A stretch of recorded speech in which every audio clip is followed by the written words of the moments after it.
തെരുവിലെ ചോര കണ്ടേ ഞാനും എഴുതട്ടൊരു കണ്ണീർ കാവ്യം.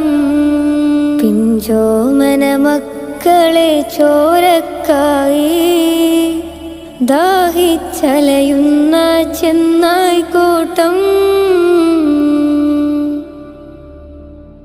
മരിച്ചത് ഞാനല്ല നീയാണ് മുസ്ലിമേ.